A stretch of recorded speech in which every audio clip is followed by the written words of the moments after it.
kidnap a person. Bring so amount to come and collect your relative, your brother, your sister, right? And then after they tell you the amount, maybe it take you a couple of times, maybe you waste time before bringing the money. Then they make another video where they beat the victim, so that the family will know that the victim who is related to them is going through pain, right? But you see this part, it's not even inhumane enough. So that's what they do. Let's say the kidnap victims along Kogi Road coming to Abuja. They carry them into the bush. They carry their we have kidnapped you. This is tell us the person that can pay the ransom to have you released. So the person speaks. Then they carry the phone, they collect the number, and then they dial with their own phone, right? That cannot be tracked. Or maybe can be tracked, but will be very, very, very hard to track. So they use their own phone to make the call. And then when they will beat the person, so that they will send it to you and threaten you, so that you will know that pay the money on time, else they are going to kill the person.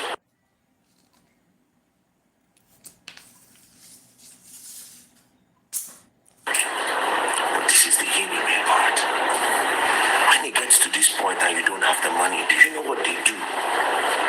When they wait for the ransom to be paid and there's no money to pay the ransom, they will carry those people,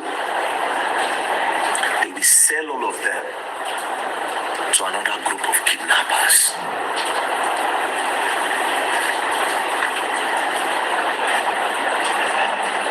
They will carry them, sell them to another group of kidnappers, and then they will leave that location. So now, if they asked for 10 million naira, the next time they'll be calling, they'll be asking for 12 million or 15 million. Because the kidnapper sets that they sold these people to, they will need to add their own profits. So that is why sometimes they'll say the kidnappers should pay 10 million. Now they've increased it to 15 million.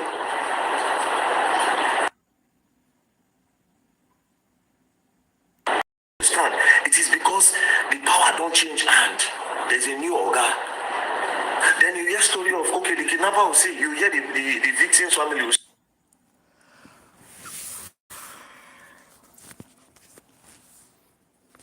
oh, the person we were talking to before, we didn't know that it is the boy. Now it is the main organ, and the main organ is saying that they are not going to take any million.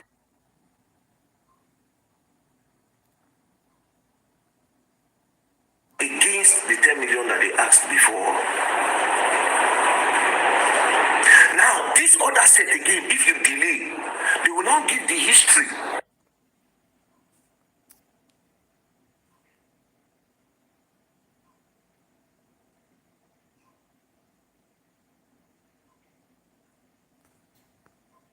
That, oh, we collected from this first person, we increased to 15 million, but these people have not paid, and we need to leave this location. So we are going to give you these people. Then they carry and give. Now, this other set now can be very brutal. That's when they will beat, injure, cut. Just make sure they just send an evidence that you see this person, we are going to unalive the person. Then they will increase their own money again. So they slave you. But all of these are happening in Nigeria that we have a government. All of these are happening in a country where we have a government. These bushes where they live. These are bushes that you can deploy drones. You spend money for elections. You spend money to bribe. You spend money to pay people to vote for you. But the one thing is that you can do that will make the people, all this money that you are using, put it in security, that's all. I don't talk this thing before. I say even if governments no boost the economy, even if the Nigerian government are not ready to boost the economy, if there's security, at least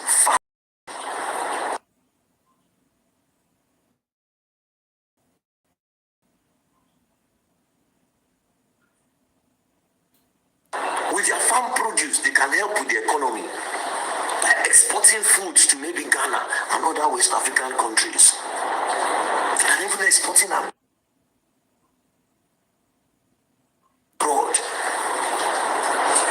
But you are not doing anything for the economy, you are not doing anything for the masses, even the least thing, which is the security, you cannot provide. See a country like India, almost exports with their population. Because there's security. When you are scared that something can happen, you cannot be creative. When you are tensed, when you are scared, the people cannot be creative. Nigeria is not a safe environment for anybody. And for this reason, like I said, President Bola Ahmed Tinubu sitting on that chair for 4 years, have not been able to tackle this small insecurity problem. So what do you want for 2027? Why are you even attempting 2027? Why? You have no reason.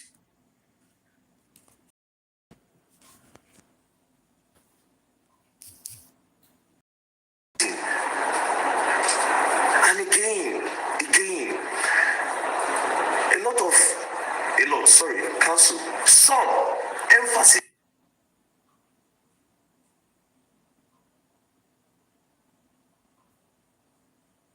is on some of the Yorubas, some of you. I just look and they laugh.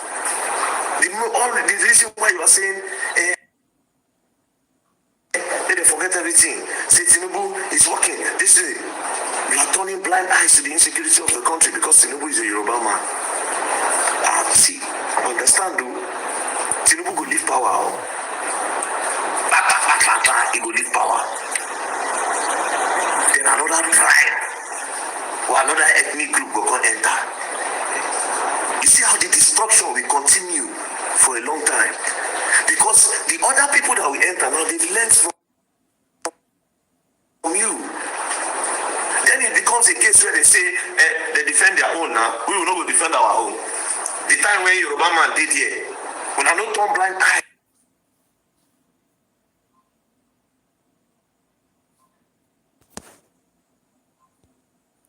To the insecurity of the country.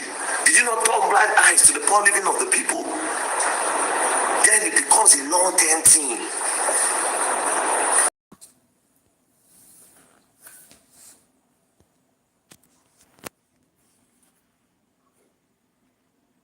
Tribalism go make you know say something where this place they do no good, but go see na your tribe. And it has eaten us deep. Igbo.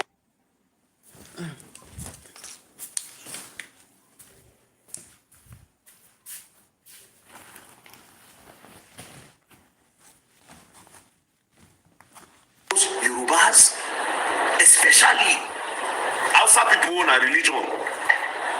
The religion won't want those ones. But it's Igbo Yoruba tribalism.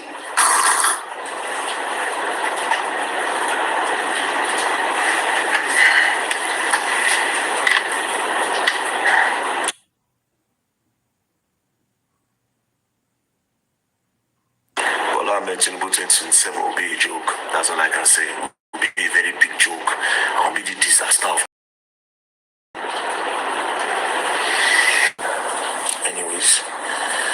peace and love.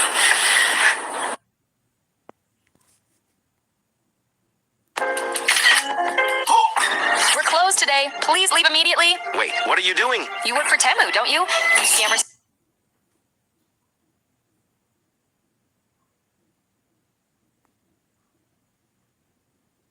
Commissioner of Police, Cross River State.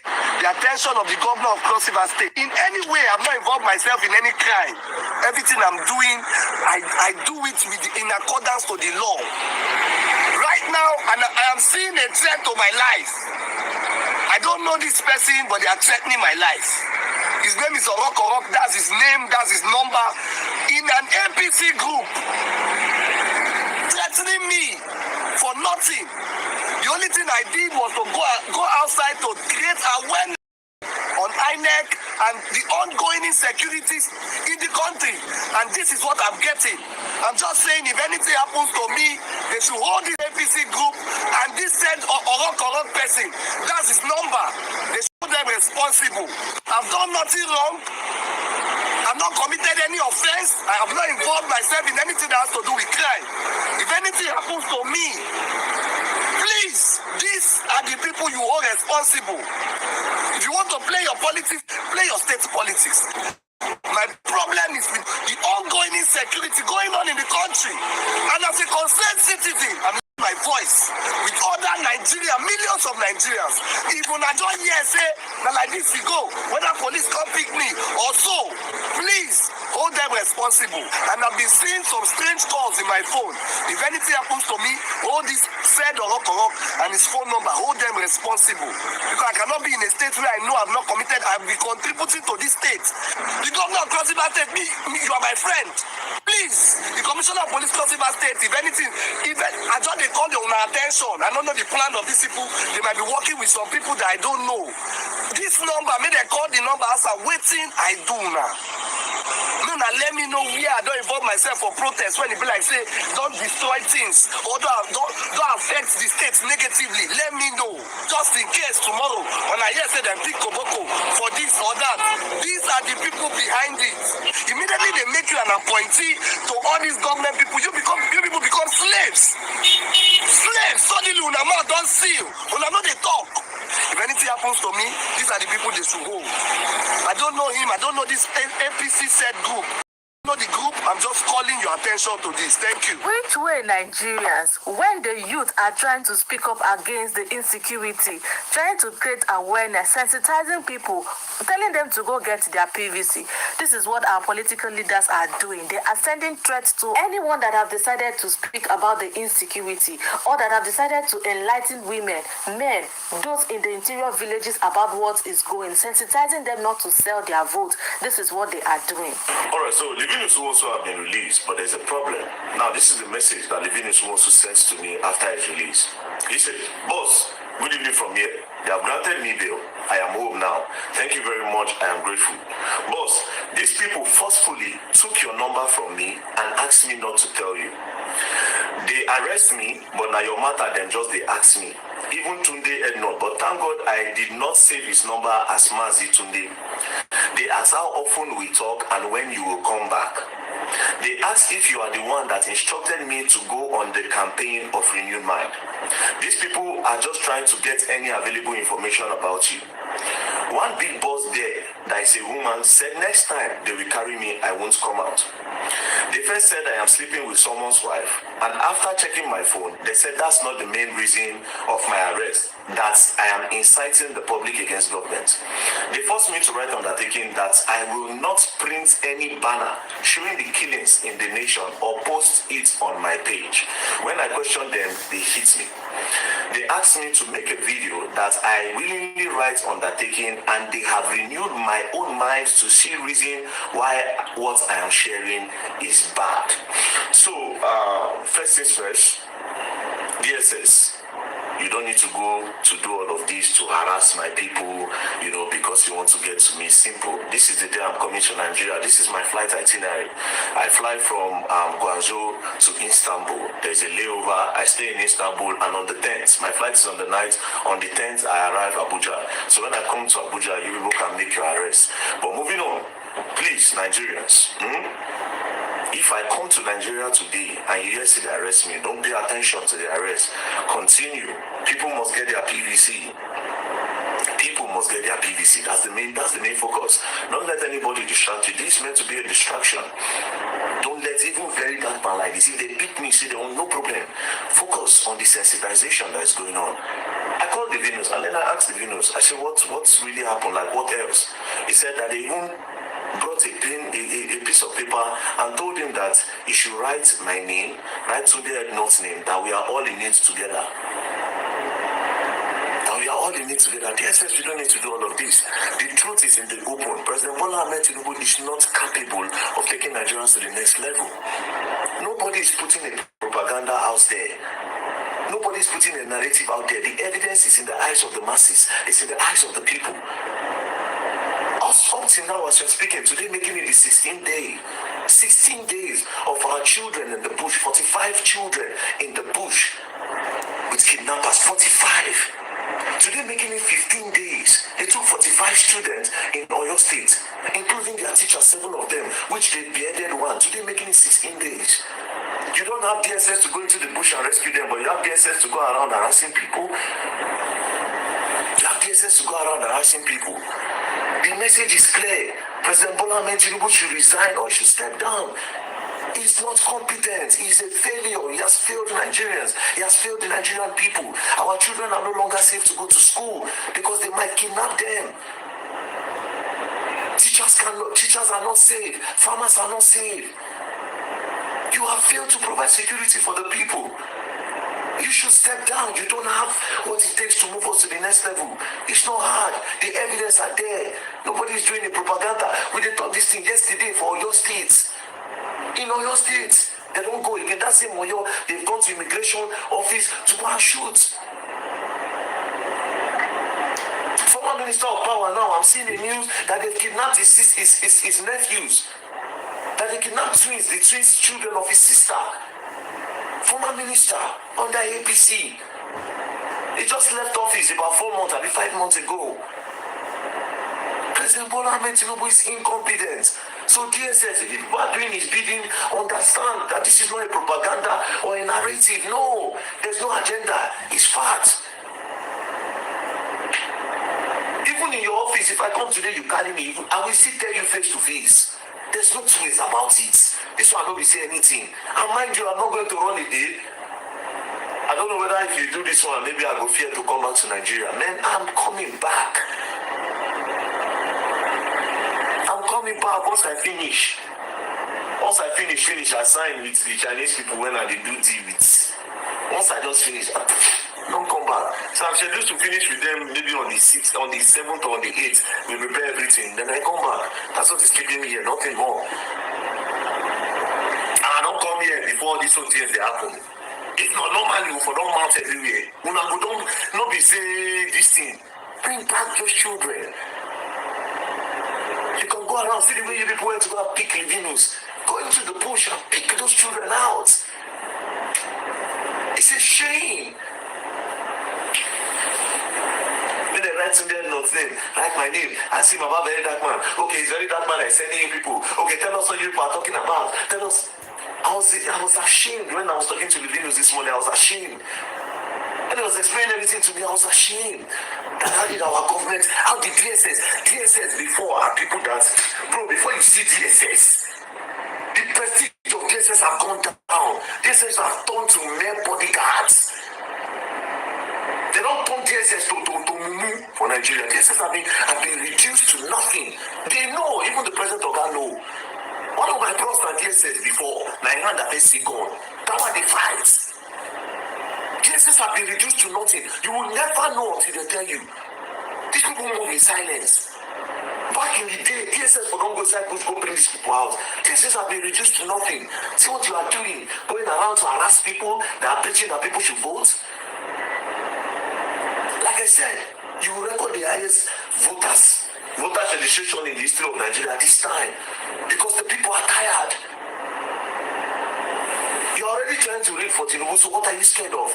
You know. Imagine closing voter registration 6 months before presidential election. 6 months. And even at that, even when you try to vote, the system will kick you out.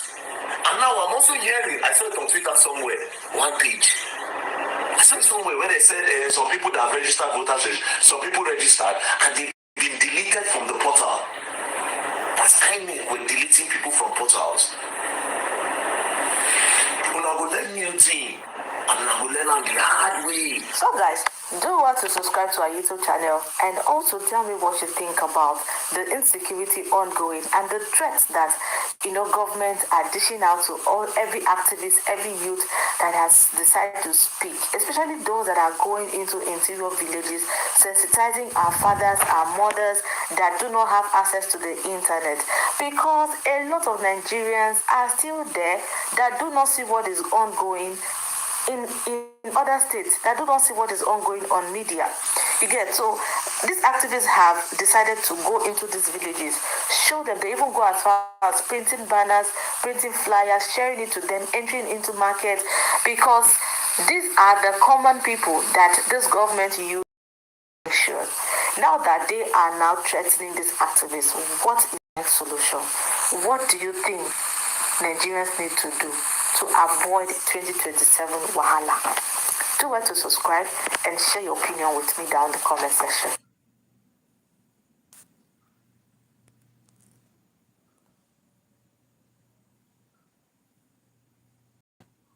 Don't buy another charger before you've seen this one. I bet you hate charging your phone while watching shows or streaming, right? That annoying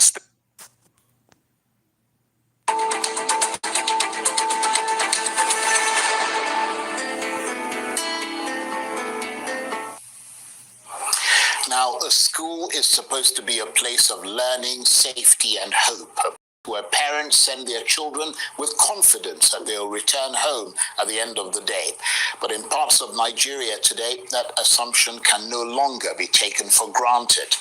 The recent abduction of dozens of school children, teachers, and even a toddler in Orire local government area of Oyo State has once again forced Nigerians to confront the uncomfortable issue of insecurity. The attack, which reportedly left people dead, including a teacher who was brutally killed, has sent shockwaves through communities already struggling with fear and uncertainty.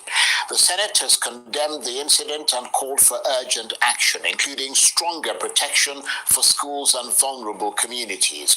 Yet many Nigerians are asking why such attacks continue to occur despite repeated assurances, growing security budgets, and years of promises to make schools safe. So what's gone wrong, and what is being done to rescue those still in captivity? And what does this latest tragedy say about the wider state of security in a country where kidnappings increasingly appear to be spreading beyond traditional flashpoints?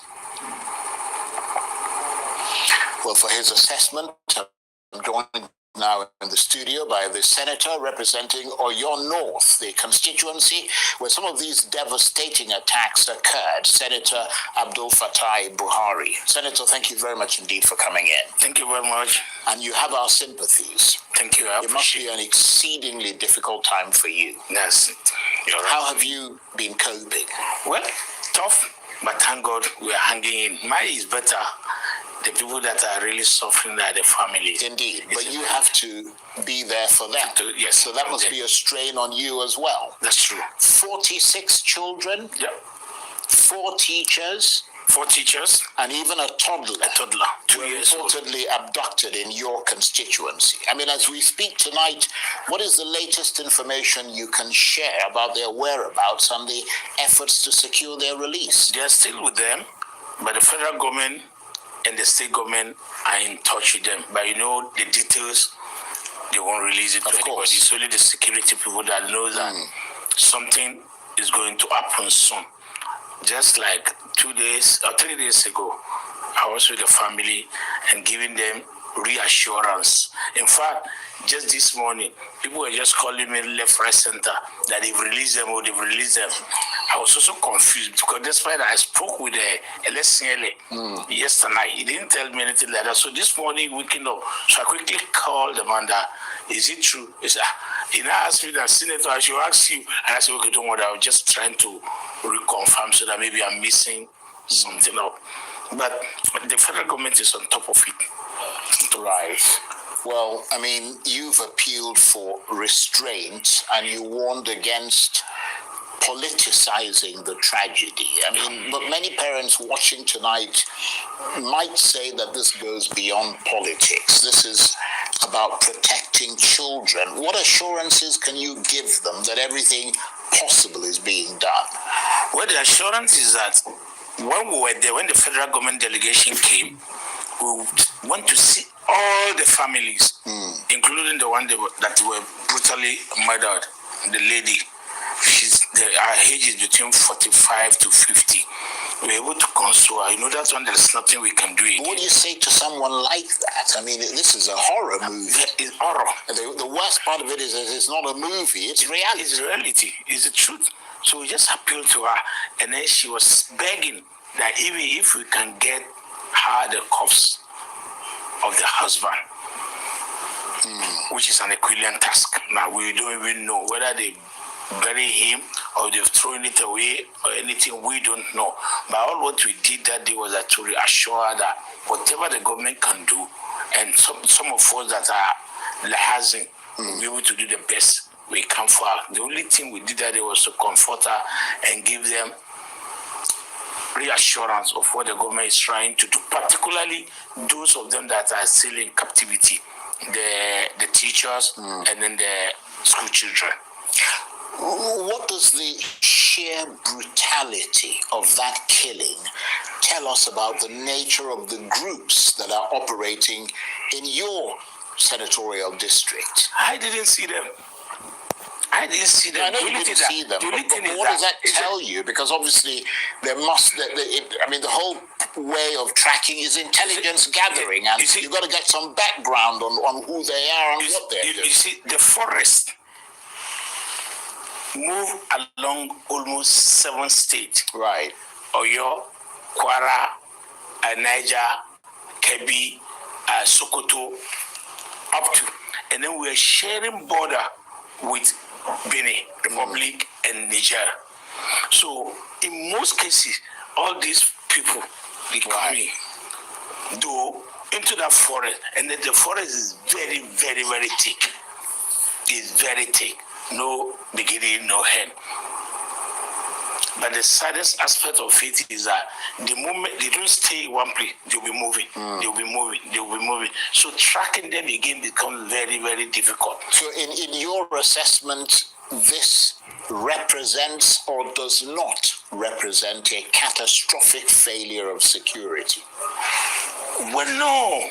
The truth of the matter is that the attack, if let's assume it's a conventional war, it's a different thing entirely. But these are people that comes in from other country and moving from one place to the other. The early part, do you know what they did? They took the children to surround themselves, and this was raining. So if you decide to attack, you kill all the 47 children, or they will kill them before you even. So they use them as human shields. Human shield. Right. Look, the federal government, let's face it, has repeatedly promised to secure schools. They even came up with something called the Safe Schools Initiative. Yet here we are discussing another mass abduction. Does that mean that initiative has failed? No, it has not failed. Well, if it's succeeded, it's not just started. It didn't start with this administration. I know. So it couldn't have just started. You know, in most cases, this type of policy will first of all start probably from urban area, and then they will identify some schools that they will start with. That's the truth. But they can look at this school, for example, in that Esiele and Uri and Esiele and Yawata. They first of all went to Yawata and picked 9 students. From Yawata to Esiele is about 5 to 8 minutes drive, and then they now came to Yawata to pick the remaining students and teachers. One of the teachers was trying to escape through the window. He was shot. Another person, he is not even a teacher, he's just an Okada rider. He was dropping somebody from Yawata in Esiele, and then they thought he was chasing them. He was shot. Because of 50 cover. It's unbelievable. They thought he was chasing them. So now back to the school initiative and in most cases, the schools in the rural area are always about 3-4 classrooms. So they're very remote. It's very remote. Right.